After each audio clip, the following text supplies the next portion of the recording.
Hello दोस्तों, मैं सत्येंद्र दुबे आप सबका स्वागत करता हूं टेक मैथ विद कॉन्सेप्ट में। हम लोग आज के सेशन में पढ़ेंगे सर्वांग समता और समरूपता। काफी इंपॉर्टेंट टॉपिक होता है कॉन्ग्रुएंसी एंड सिमिलरिटी, क्योंकि यहाँ से क्वेश्चन जो आता है वो काफी अच्छे लेवल का आता है। और इम्पोर्टेंट चीज ये है कि ये जो कॉन्ग्रुएंसी एंड सिमिलरिटी होती है ये बहुत ही कॉम्प्लिकेटेड होती है, जिसे समझना आसान नहीं होता है। लेकिन मैं आपको गारंटी देता हूं कि आप वीडियो देखने के बाद आपको पूरी की पूरी कॉन्ग्रुएंसी एंड सिमिलरिटी आपको समझ में आ जाएगी। एंड नेक्स्ट वीडियो में हम लोग पढ़ेंगे त्रिभुज की कॉन्ग्रुएंसी किस किस स्टेप पे फॉलो करती है, जो कि आपके टेट में भी पूछा जाता है, आपके सुपर टेट तक पूछा जाता है। तो इसलिए बहुत ही इंपॉर्टेंट है, जिसको आपको बहुत ध्यान से सुनना और समझना है। स्टार्ट करते हैं।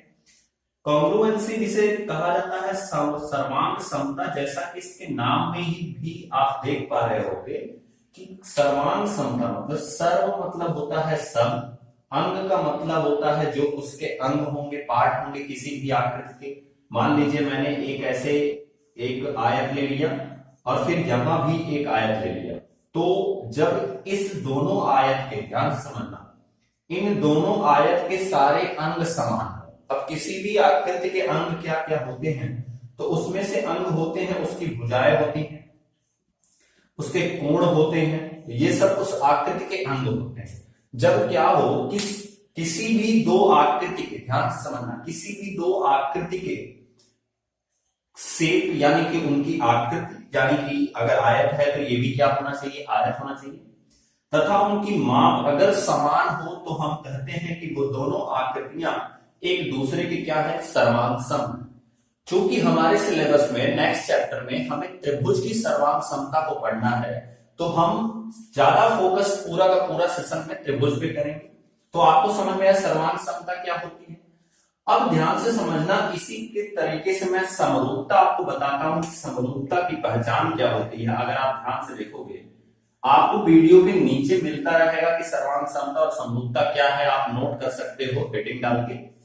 तो समरूपता की पहचान क्या होती है, जैसे आप लोग देखे होंगे कि कभी कभी आपका एक बड़ा सा फोटो हो और उसी का पासपोर्ट साइज फोटो बना दिया जाए, तो आपका जो बड़ा वाला फोटो है, ठीक है, तो आप ही का रूप है, ठीक है। देखो समरूपता का मतलब क्या हो गया, सम और रूप, रूप में जो समान हो। तो जो आपका बड़ा वाला फोटो है वो छोटा वाला भी फोटो आप ही का है। तो लेकिन दोनों फोटो में प्रॉब्लम क्या है कि उनके आकार में डिफरेंस होता है, उनके आकार में क्या होता है, डिफरेंस होता है। और यहाँ पे क्या होता है, किसी भी दो चीजों की जब आकार बराबर हो और उन दोनों का साइज भी बराबर हो, तब हम कहते हैं सर्वांग समता होता है। और इस सर्वांग समता को रिप्रेजेंट करने के लिए आपको अध्यारोपण मेथड, जिसको ढकना कहा जाता है एक तरह से, जैसे मान लो कि मैं अगर अपने हाथ का एग्जांपल ले लूं, ठीक है, तो ये हाथ दूसरे हाथ के सर्वांगसम होगा, क्योंकि देखो ये एक दूसरे को ढक सकते हैं। मतलब अगर ये इसके ऊपर रख दिया जाए तो नीचे वाला नहीं दिखेगा, और अगर ये इसके ऊपर रख दिया जाए तो नीचे वाला नहीं दिखेगा। तो सर्वांग समता जो होती है वो अध्यारोपण मेथड में आती है। मतलब सिंपल सी भाषा में कि आपके जो भी आकृतियों की सर्वांग समता की बात की जाएगी, उसमें सिंपल सी भाषा में आपको ये कहना है कि उसका आकार, उसकी साइज सब कुछ समान होना चाहिए, तो उसे हम सर्वांग समता कहते हैं। और जब केवल और केवल रूप समान, ध्यान से समझना, पहचान में क्या होता है, इसमें रूप समान होता है लेकिन इनकी साइज में डिफरेंस हो, तब भी इसे हम समरूपता कहते हैं। याद रखना, लेकिन रूप समान होना चाहिए। जैसे मान लो मैंने एक एग्जांपल दिया, अभी आप फैन मूवी देखे होंगे, तो उसमें क्या होगा कि एक शाहरुख खान बड़ा सा था, एक शाहरुख खान छोटा सा था, लेकिन फर्क क्या था कि दोनों शाहरुख खान थे, दोनों का रूप समान था, इसलिए उसे हम समरूपता करते हैं। लेकिन जब आप जुड़वा मूवी देखे होंगे, चाहे आज वाली जुड़वा वरुण धवन की, चाहे सलमान खान की, जो भी देखे होंगे, तो वो दोनों सर्वांग सम थे। कैसे थे, उनका अगर वो एक दूसरे के ऊपर रख दी जाए तो एक दूसरे को ढक सकते थे। लेकिन फैन मूवी में जो फैन था और जो रियल में शाहरुख खान, तो जो फैन था वो रियल वाले शाहरुख खान को ढक नहीं सकता था। आप देखे होंगे उसकी बॉडी की बनावट भी थोड़ी सी छोटी थी और उसका उस तरह से साइज नहीं था जिस तरह से शाहरुख खान था, ठीक है। तो आई होप आपको स्लाइड में दिख रहा होगा, तो आप लोग समझे होंगे। तो इस तरह से समरूपता और सर्वांग समता की शर्तें आती हैं। अब हम नेक्स्ट वीडियो में पढ़ेंगे कि त्रिभुज की सर्वांग समता की शर्तें क्या होती हैं उसके बारे में, लेकिन इसी सेशन में हम इससे रिलेटेड एक सिंपल सा कॉन्सेप्ट लेते हैं कि त्रिभुज की समरूपता क्या होती है। तो देखो, जब कोई भी त्रिभुज समरूप होगा, ध्यान से समझना, कोई भी त्रिभुज अगर समरूप होगा, ठीक है, तो मान लो एक त्रिभुज ये है और एक छोटा त्रिभुज ये है। अब कहा जाए कि ये दोनों एक दूसरे के समरूप होंगे, तो उसकी पहली कंडीशन होती है इनकी संगत भुजाओं का अनुपात, संगत भुजाओं का अनुपात जो होता है, भुजाओं का अनुपात सदैव समान होता है, अनुपात सदैव समान होता है, पहली कंडीशन है। जैसे मैं बताता हूं कैसे होता है। मान लीजिए कि आपका त्रिभुज ये हो गया 6, 8 और 10 का, और ये त्रिभुज हो गया 3, 4 और 5 का। ए बी सी इसको ले लीजिए और ये ले लीजिए पी क्यू आर। तो देखो, 3 की जो संगत भुजा है वो 6, ठीक है। तो इसके अकॉर्डिंग क्या होना चाहिए कि अगर हम P Q upon A B करें, यानी 3/6 करें, तो वही मान किसका होना चाहिए, BC, sorry Q R upon BC का, क्यू आर अपान बीसी का। अब देखो कैसे होगा, अगर 3/6 करोगे तो उसका मान 1/2 आएगा, और अगर 5/10 करोगे तो उसका भी मान 1/2 आएगा। तो इस तरह से हम कह सकते हैं कि अगर कोई त्रिभुज समरूप है तो उसकी पहली कंडीशन होती है कि उनकी संगत भुजाओं, संगत का मतलब क्या होता है, देखो ये 6 इस साइड की भुजा थी, तो इस त्रिभुज की भी इसी साइड की भुजा लेते हैं, इसी को संगत भुजा कहते हैं, ठीक है। संगत भुजाओं का जो अनुपात होगा वो सदैव क्या होता है, समान होता है, ठीक है। दूसरी कंडीशन क्या होती है कि संगत भुजाओं के कोणों, संगत भुजाओं के, ठीक है, अगर कोई त्रिभुज समरूप है तो उनकी संगत भुजाओं के कोण समान होते हैं, संगत भुजाओं के कोण समान होते हैं, ठीक है, ध्यान से समझना, समान होते हैं। इसका मतलब क्या हो गया, मान लो अगर यहां पे कोण बना है 80 का और यहां पे बना है 60 का, ठीक है, और आपसे पूछ दिया जाए कोण Q का मान बताओ, तो याद रखना, चूंकि ये एक दूसरे के समरूप है और इनकी संगत भुजा 10 और 5 है, तो जो कोण 10 के पास बना है वही कोण 5 के पास भी बनेगा, मतलब यहां भी 80 बनेगा और क्या बनेगा, 60 बनेगा। ये दूसरा गुण होता है कि संगत भुजाओं के कोण समान होते हैं, ये हमारे समरूपता का नियम होता है।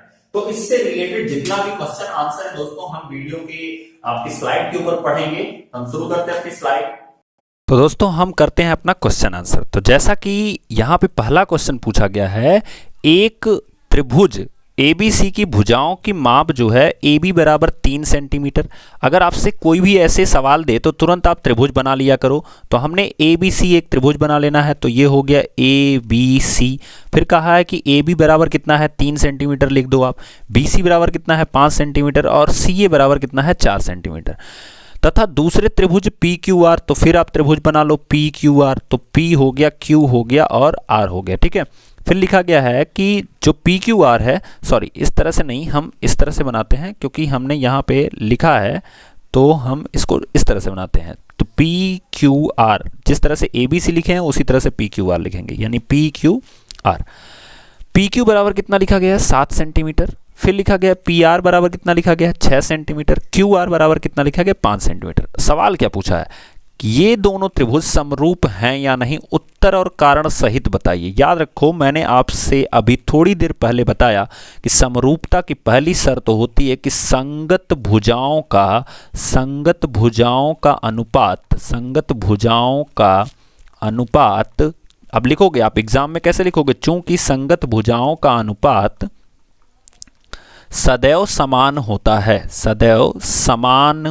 है, तो इस रीजन से आपका जो AB है, AB की संगत भुजा कौन सी है, तो देखो इस दिशा में, इस साइड में दूसरे त्रिभुज की कौन सी भुजा है, PQ है। तो AB बटे PQ जो है वो बराबर होना चाहिए किसके, अगर हम BC को लेंगे तो हम QR को लेंगे, तो BC बटे QR के, तो BC बटे QR के। अब देखो AB की वैल्यू कितनी है, तो AB की वैल्यू कितनी है, 3 है, और PQ की वैल्यू कितनी है, तो 7 है, तो ये हो गया 3/7। और BC की वैल्यू कितनी है, तो आप देखोगे 5 है, और QR की भी वैल्यू कितनी है, 5 है, इसलिए ये 1 हो जाएगा, जो कि दोनों बराबर नहीं है। यानी अगर 3/7 इधर आया है तो इधर भी 3/7 ही आना चाहिए, तभी हम कह सकते हैं कि ये दोनों त्रिभुज क्या हैं, समरूप हैं। तो आप कारण बताओगे, चूंकि दोनों की संगत भुजाओं का अनुपात समान नहीं है, अतः त्रिभुज ABC, ऐसे आपको लिखना है, मैं थोड़ा सा अभी जल्दी यहाँ लिखने में दिक्कत हो सकती है। त्रिभुज ABC तथा PQR समरूप नहीं है। क्लियर? इस तरह से आपको करना है। हम लोग अगला क्वेश्चन देखते हैं। तो दिया गया है त्रिभुज ABC में, तो आप फिर एक त्रिभुज बना लो अच्छा वाला, ठीक है, खूब अच्छा त्रिभुज बना लो। तो ABC दिया गया, कोण A बराबर 65 अंश, तो इसका मान कितना हो गया, 65 अंश। कोण C बराबर 40 अंश, तो इसका मान कितना हो गया, 40 अंश। याद रखो, अगर इन दोनों का मान 65 और 40 हो गया तो तीनों कोणों का अंतः योगफल कितना होता है, 180 का होता है।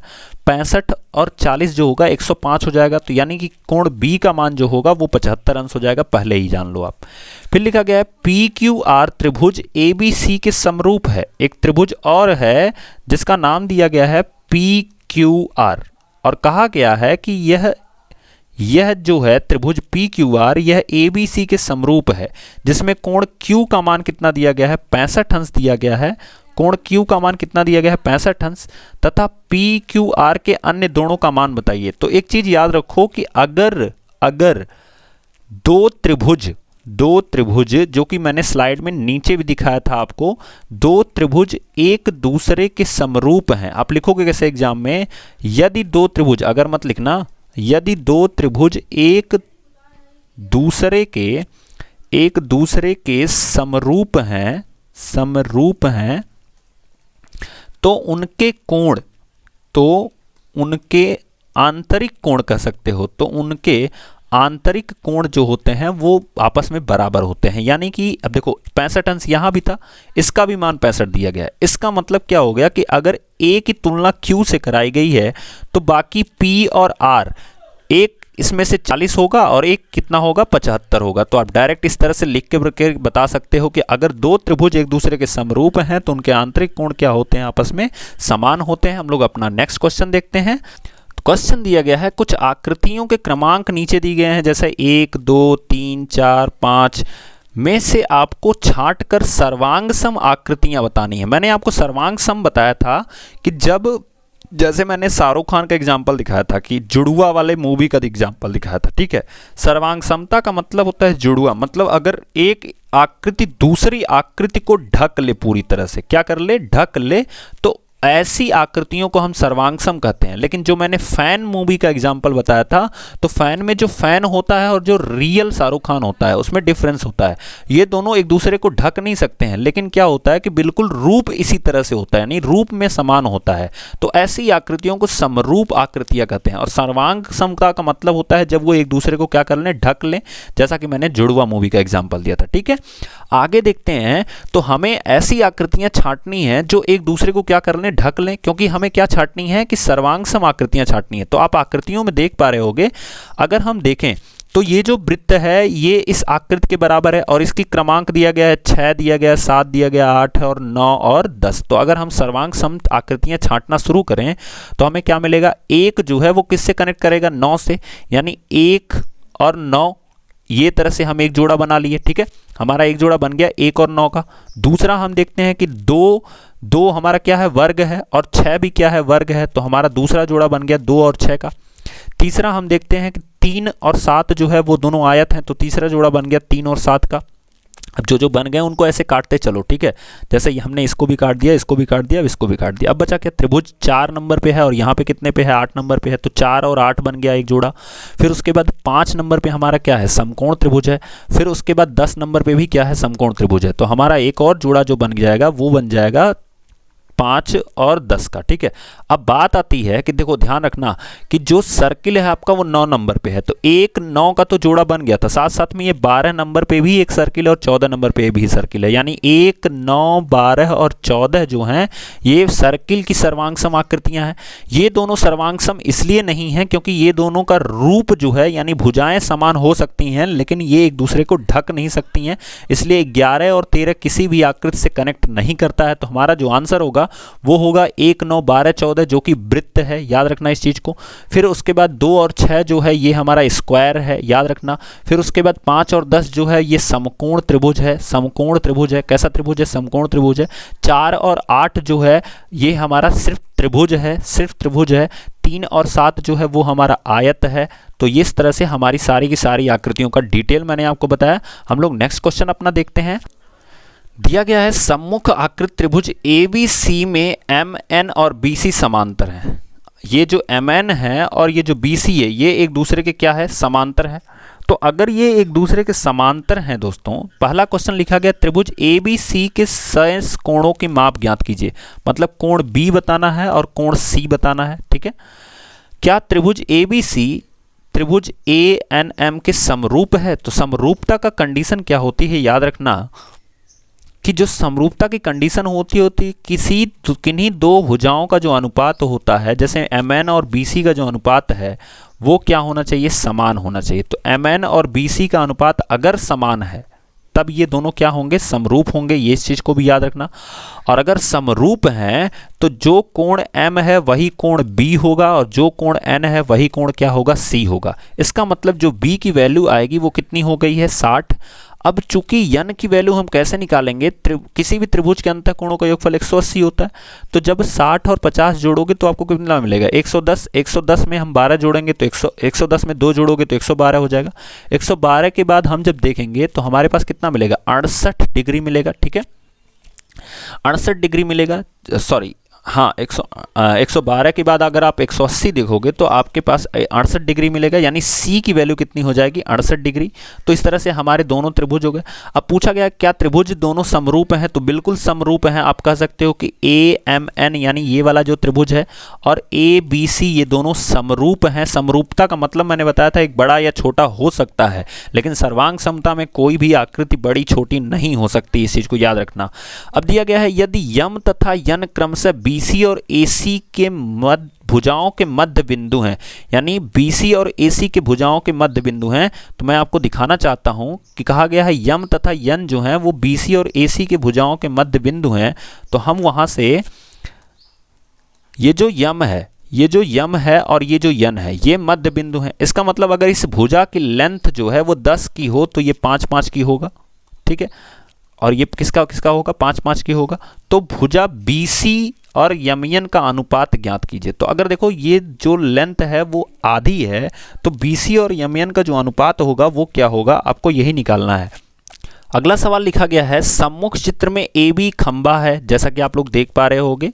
खंभे के धरातल से CD छड़ को इस प्रकार गाड़ा गया है कि खंभे की परछाई को छड़ की परछाई ने पूर्णतः ढक लिया है। खंभे की जो परछाई आ रही है उसको छड़ की परछाई ने क्या कर लिया है? ढक लिया है। अर्थात यदि खंभे की परछाई ठीक यह बिंदु पर पहुंच रही है तो छड़ की परछाई भी ठीक यह बिंदु पर पहुंच रही है। यदि FB बराबर 10 मीटर, यानी इस पूरे लेंथ की जो डिस्टेंस दी गई है वो कितनी दी गई है? 10 मीटर। और फिर लिखा गया है FD बराबर 3 मीटर, तो सिंपल सी बात है ये कितना हो जाएगा? 7 मीटर का हो जाएगा। ये आपको पता होना चाहिए। एवं छड़ CD की लंबाई, जो CD की लंबाई है वो कितनी है? 2.07 मीटर। तो खंभे की आपको लंबाई बतानी है दोस्तों। तो याद रखो कि जब भी इस तरह के क्वेश्चन आते हैं तो आपको ये पता होना चाहिए कि इसमें 2 त्रिभुज मिल रहे हैं। कौन कौन से त्रिभुज मिल रहे हैं? बिल्कुल ध्यान से समझना।